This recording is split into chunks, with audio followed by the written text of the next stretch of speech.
Now there's three comparisons with Jesus and Jonah. We're going to talk about one of them we know for sure. But one is they were both asleep on the boat. Right? Both were in the belly of the boat, asleep, had to be woken up because a storm arose.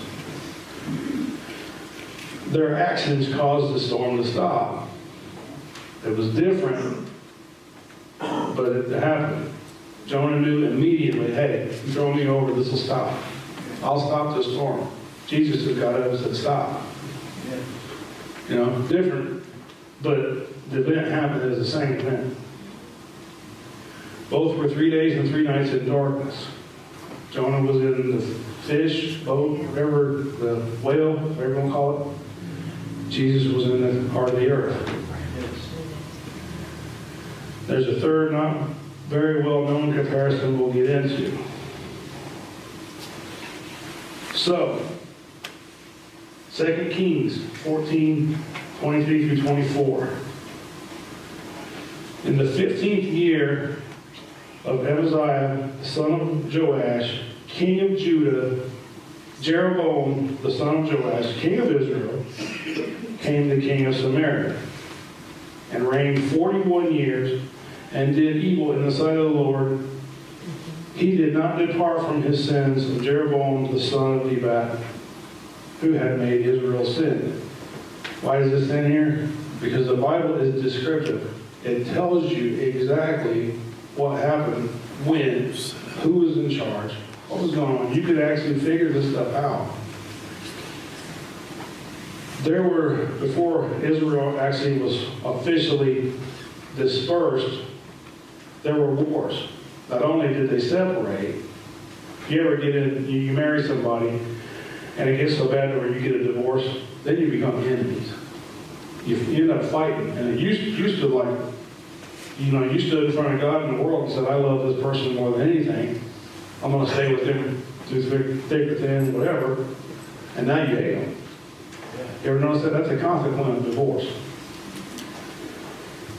So, after the united Israel, the one nation under God, indivisible, which is where that comes from, they separated. Now they start warring with each other. And sometimes Judah would go up and they would take slaves from Israel. Israel would come down and they would take slaves from Judah. And prophets would have to jump in and get in the middle of it and say, wait a minute, you guys are brothers. Stop doing this. You guys are the same family as your cousins. Some of us can't even stand our first cousins now. Right? So, yeah, Jeroboam, one of the kings, he said he had made Israel sin. Now when we're talking about Israel, we're talking about the northern part. They turned from God.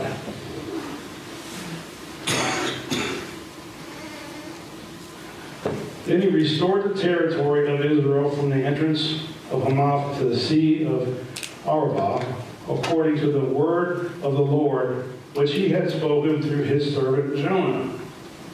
There he is, the son of Amittai.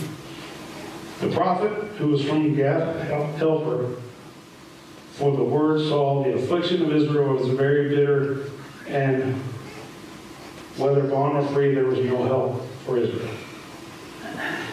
So, what is it saying? This is saying there was a war going on between northern Israel and southern Israel for one people. Northern Israel sinned. God was going to judge them, but he had sent Jonah. And ultimately what happened was they had regained all their territory. They got back everything they lost. We hear about that. Go to the enemy camp and take back what they took from you. I mean, Geneva talks about that. This is what happened. God gives you your stuff back. Even sometimes when you might not deserve it. That's the case here. In the eyes of certain people, they didn't deserve all their land back, but they got it because God forgave them. So what happens was Jonah goes and prophesies to them, and they get their stuff back. He's now a respected prophet. Hey, this guy knows what he's talking about. So what does Jonah do?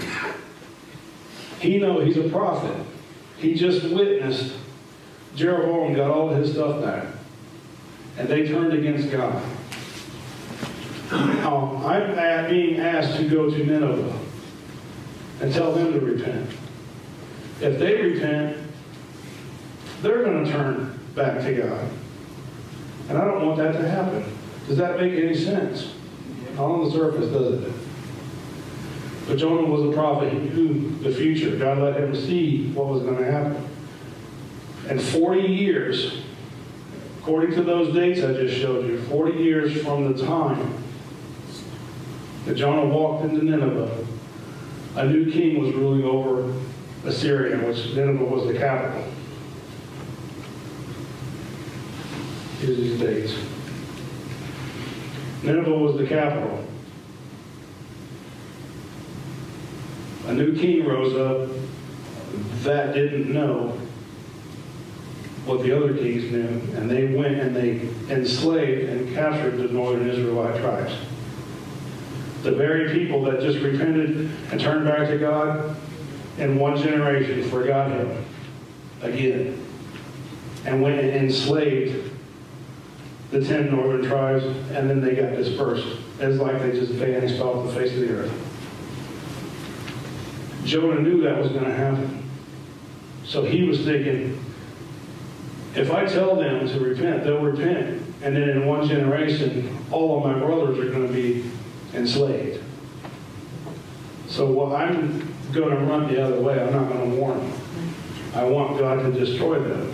I'm going to sacrifice myself to save Israel. That's what he was doing.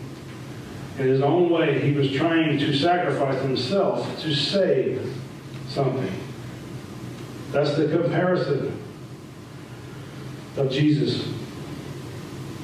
He was willing to sacrifice himself the way Jesus did to save the people of Israel.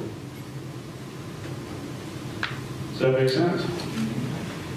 Jonah knew that if I'm disobedient, then I'll die. But my people will be saved. Now, that wasn't the plan. He tried to circumvent God's plan, but that's what he was trying to do. And Jesus is like, what he did, I'm going to do, but there's one greater here, because I will follow it through. I will sacrifice myself in obedience. That's how it was greater.